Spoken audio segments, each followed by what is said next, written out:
Okay, hello everybody. This is Sharonda, and this is my podcast as well as my YouTube studio, Spiritual Sense. Today is September the 28th, which is Wednesday. And in this podcast as well as YouTube channel, I'll go over topics in regards to the paranormal, occult, and supernatural. So I'm going to go ahead and briefly dive into the topic for today. But before I proceed, I want to state that this podcast, as well as this YouTube channel, is for entertainment purposes. And if you have any questions, comments, or suggestions, you're more than welcome to comment in the comment section. If you have a topic for a future show, place that in the comment section and I will present it on a future show. Okay, so we're going to proceed with the topic for today. And that is speaking about Halloween and the comings of Halloween. Halloween is actually a favorite um,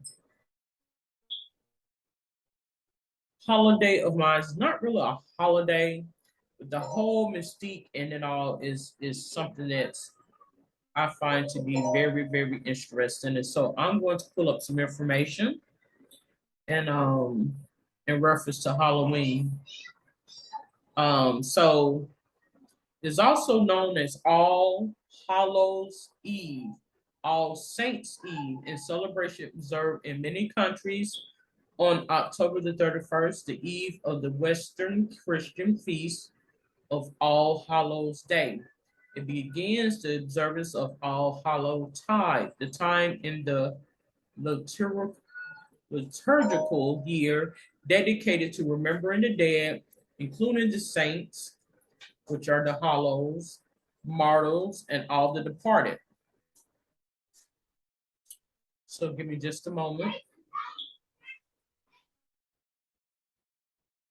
One theory holds that many Halloween traditions were influenced by Celtic harvest festivals, particularly the Gaelic festival, Samhain, which are believed to have pagan roots. Some go further and suggest that Samhain may have been Christianized as All Hallows Day along with its Eve by the early church. Other academic believe Halloween began solely as a Christian holiday, being the vigil of All Hallows Day. Celebrated in Ireland and Scotland for centuries, Irish and Scottish migrants brought many Halloween customs to North America in the 19th century, and then through American influence, Halloween spread to other countries by the late 20th and early 21st century. Halloween activities include trick or treating, attending Halloween costume parties, carving pumpkins into jack o' lanterns, lighting bonfires, apple bobbing, divination games, playing pranks, visiting haunted attractions, telling scary stories, and watching horror or Halloween themed films. For some people, the Christian religious observances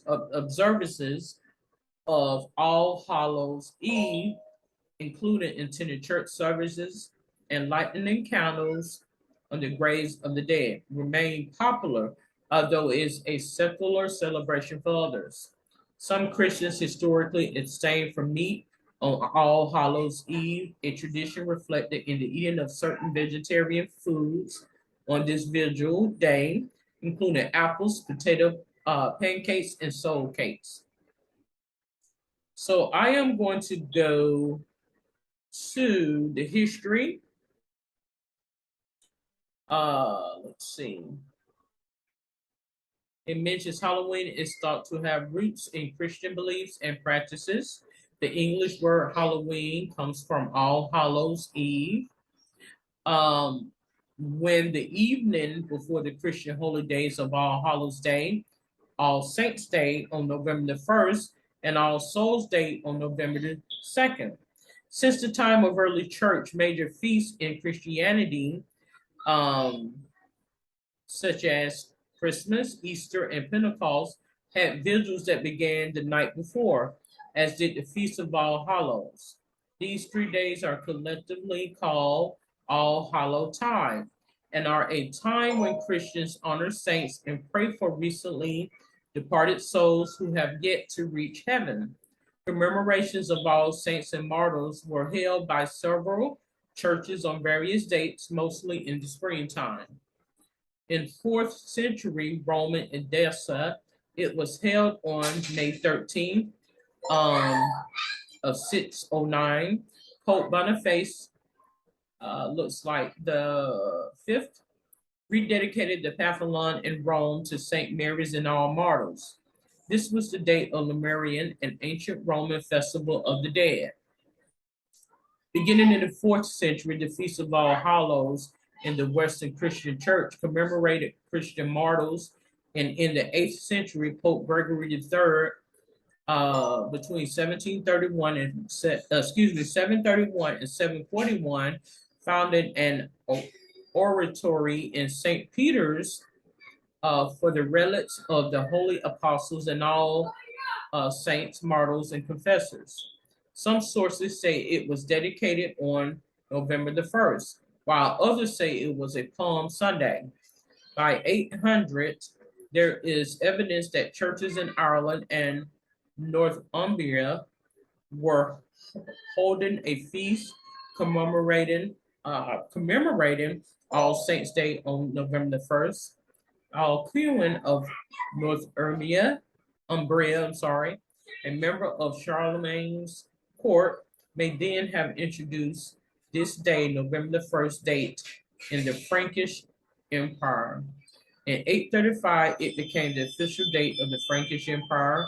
Some suggest this was due to Celtic influence, while others suggest it was Germanic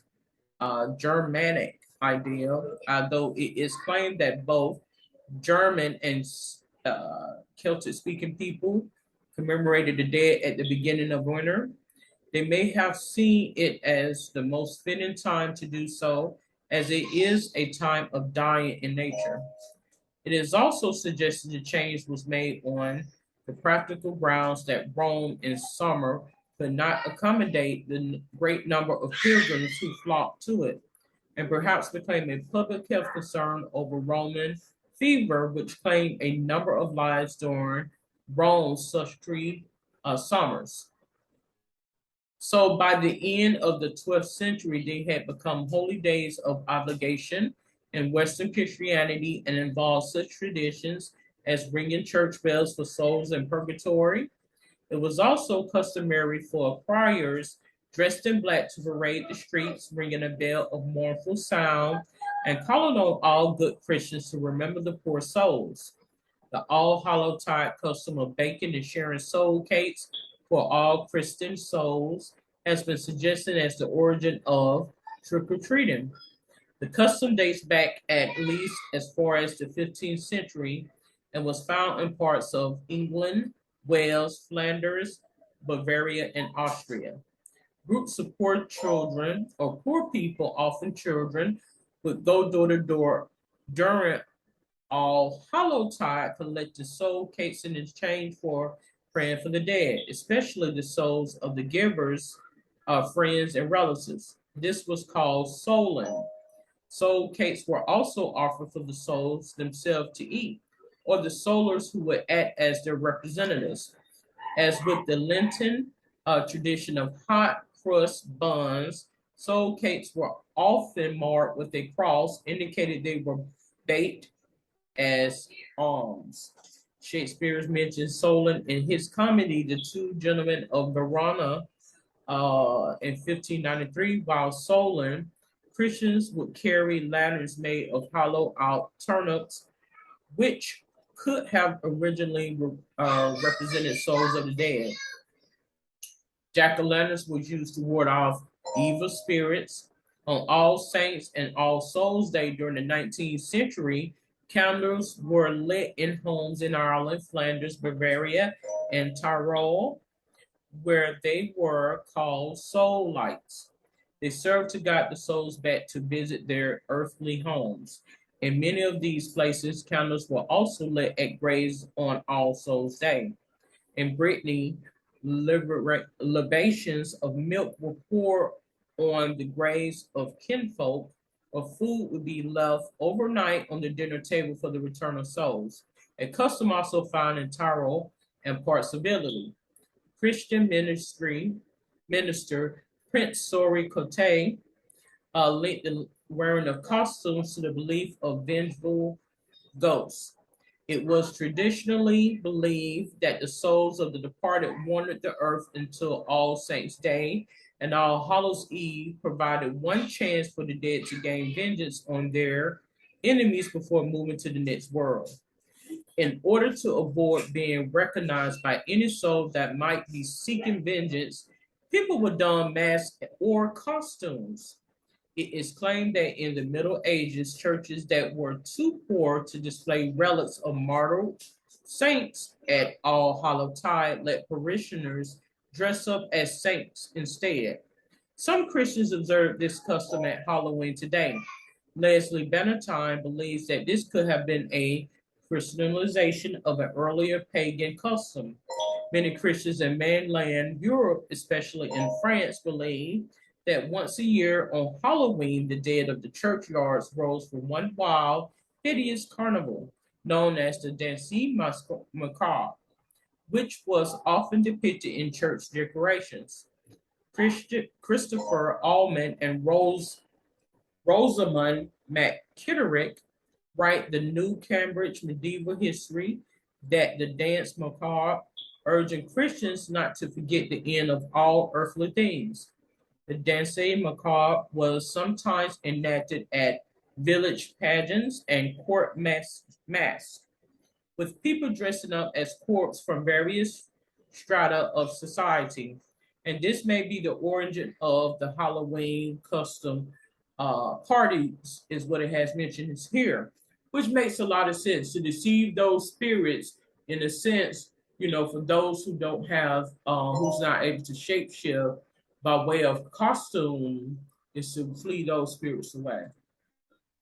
In Britain, these customs came under attack during the Reformation as Protestants berated purgatory as a popish doctrine incompatible with the Calvinist doctrine of predestination. State-sanctioned ceremonies associated with the intercession of saints and prayer for souls in purgatory were abolished during the Elizabethan Reform, though All Hallows Day remained in the English liturgical calendar to commemorate saints as godly human beings. For some nonconformist Protestants, the theology of All Hallows Eve was redefined. Souls cannot be journeying from purgatory on their way to heaven, as Catholics frequently believe and asserted. Instead, the so-called ghosts are thought to be, in actuality, evil spirits. Other Protestants believe in an intermediate state known as Hades, bosom of Abraham. In some localities, Catholics and Protestants continue souling, candlelit processions, or ringing church bells for the dead. The Anglican Church eventually suppressed this bell ringing. March Donnelly, a professor of medieval archaeology, and historian Daniel Deal write that barns and homes were blessed to protect people and livestock from the effects of witches who were believed to accompany the malignant spirits as they traveled the earth. After 1605, Hallowtide was eclipsed in England by Guy Fawkes Night on November the 5th. Which appropriated some of its customs. In England, the ending of official ceremonies related to the intercession of saints led to the development of new unofficial Hallowtide customs.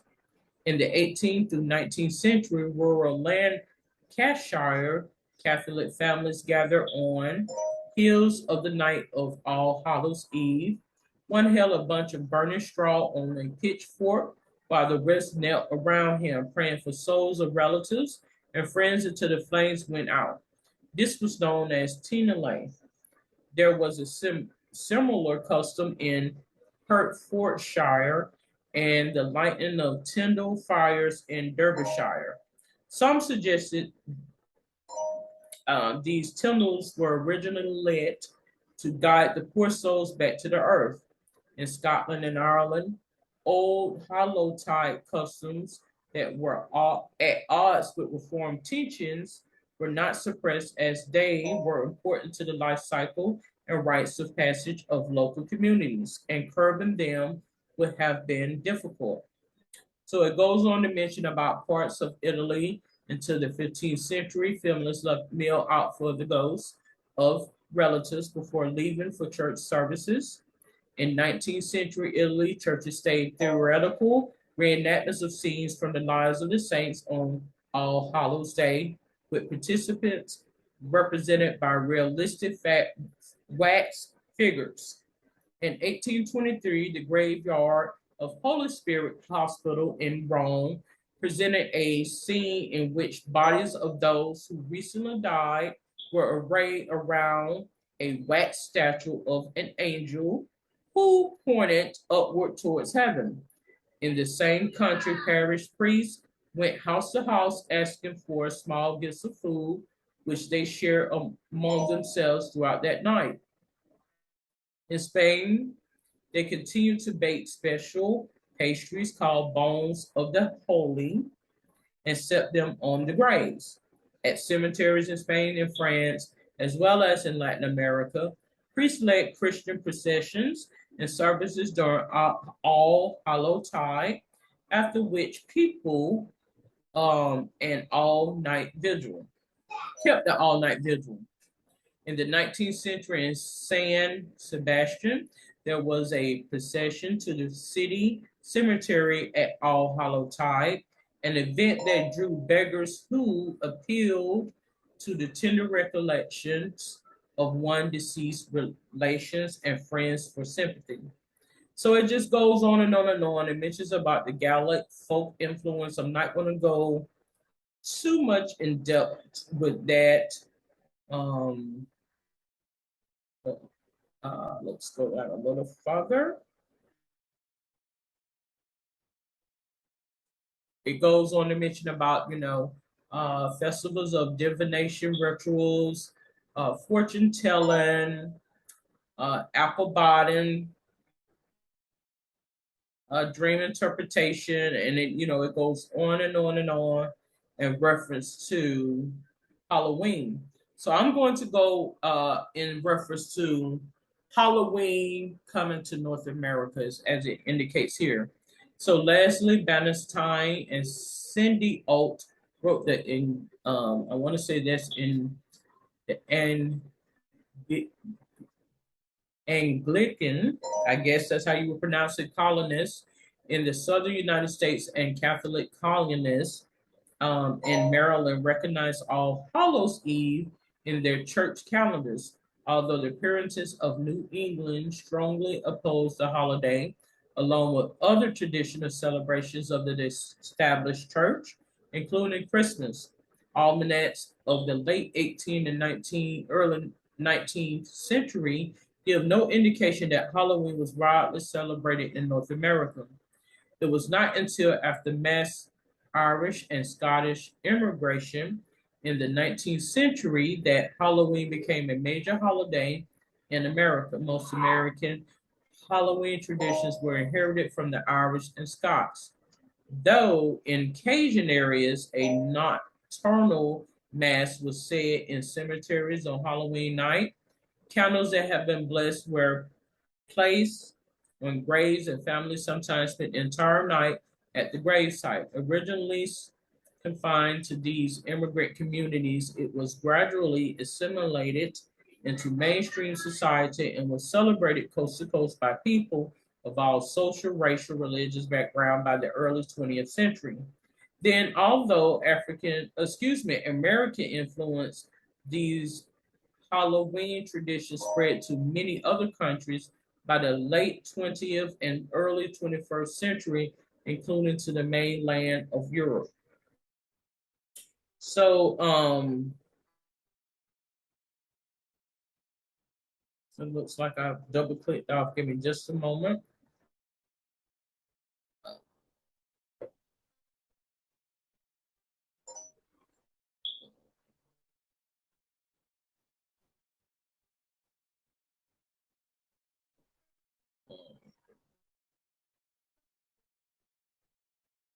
Just one moment. Let me pull up some information.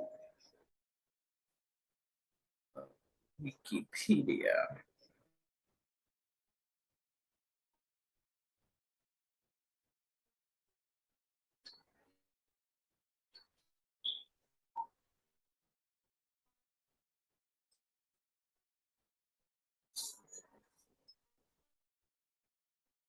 Okay, so we're going to proceed with more information as I have indicated here.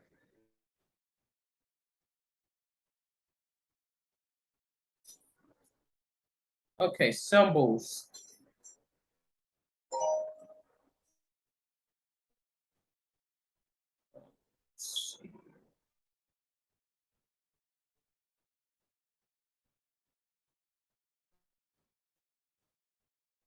And as I mentioned before, while I'm looking over the information, Halloween is one of the, it is the favorite holiday of mine.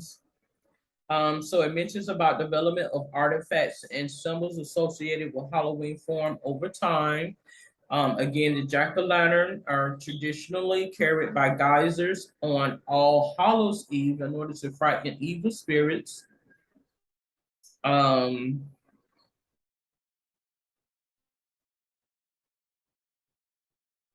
let's see.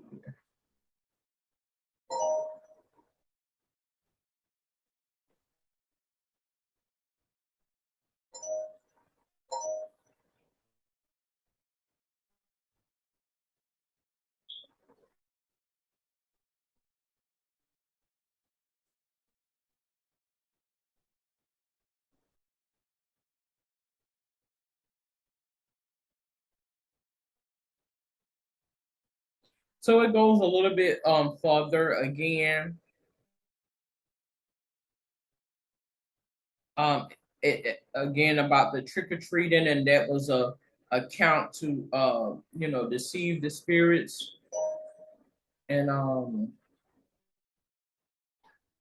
going to conclude this presentation in speaking about um, Christian religious observance. On Halloween in Poland, believers were once taught to pray out loud as they walked through the forest in order that the souls of the dead might find comfort. In Spain, Christian priests in teeny villages told their church bells in order to remind their congregation to remember the dead on All Hallows Eve in Ireland and among immigrants in Canada. A custom includes the Christian practice of abstinence, keeping All Hallows Eve as a meat-free day and serving pancakes or pulled cannon instead. In Mexico, children make an altar to invite the return of spirits of dead children. The Christian church traditionally observe Halloween through a vigil. Worshippers prepares themselves for feasting on the following All Saints Day with prayers and fasting. This church service is known as the Vigil of All Hallow or the Vigil of All Saints. Initiative known as Night of Light seeks to further spread the Vigil of All Hallows throughout Christendom. After the service, suitable festivals and entertainment often follow, as well as visit to the graveyard or cemetery where flowers and candles are often placed in preparation for All Hallows Day. In Finland, because so many people visit the cemeteries on All Hallows Eve to light votive candles, they are known as the Lameri or Seeds of Light. So the Christian attitude towards Halloween are diverse, and it goes on to emphasize that some practices include praying, fasting, and attending worship services is what I'm saying. And Protestants They also refer to it as Reformation Day, uh, because Martin Luther is said to have nailed his 95 Thieves to the All Saints Church in Wittenberg on All Hallow Eve. Often harvest festivals and Reformation festivals are held on All Hallows Eve, in which children dress up as Bible characters or reformers, in addition to distributing candy to children who are trick or treaters on Halloween. Many Christians also provide gospel tracts to them. Okay, so it just goes on about, the traditions and what is done in terms of Halloween. But the main focus that I wanted to go over was the root of a lot of the holidays. And I'm not anti-holiday, but I really don't keep up with a lot of the holidays, and that's by choice. Is by being in healthcare, where um we pretty much 24 hours a day, 7 days a week, 365. So um but when you begin to take note of a lot of the spiritual connotations that's behind a lot of the holidays, it's a message that is understood and not spoken. And so you will begin to realize why, being out and about at certain times of the year and certain locations and things of the sort. I'm not telling you to live in a bubble. I'm not telling you to live in a shell, but you will begin to see how a lot of energy will be perpetuated out in the event of such events. And so I mentioned that I like Halloween, but I don't celebrate Halloween, and I don't celebrate um the notion of Halloween with my children, because I do feel as though there are some malevolent um connotations associated with that particular holiday. So that's why, as I've gotten older,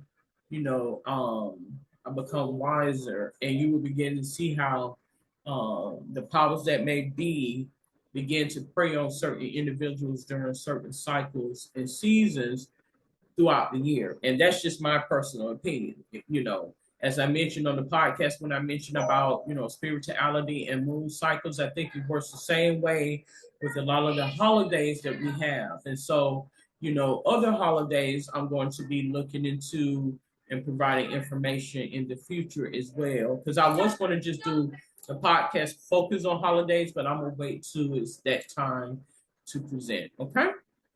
So I am going to conclude this podcast on Spiritual Sense, this episode, as well as this YouTube channel. If you have any questions, comments, or suggestions, you are more than welcome to comment below. Until then, you have a safe and wonderful day. Good day.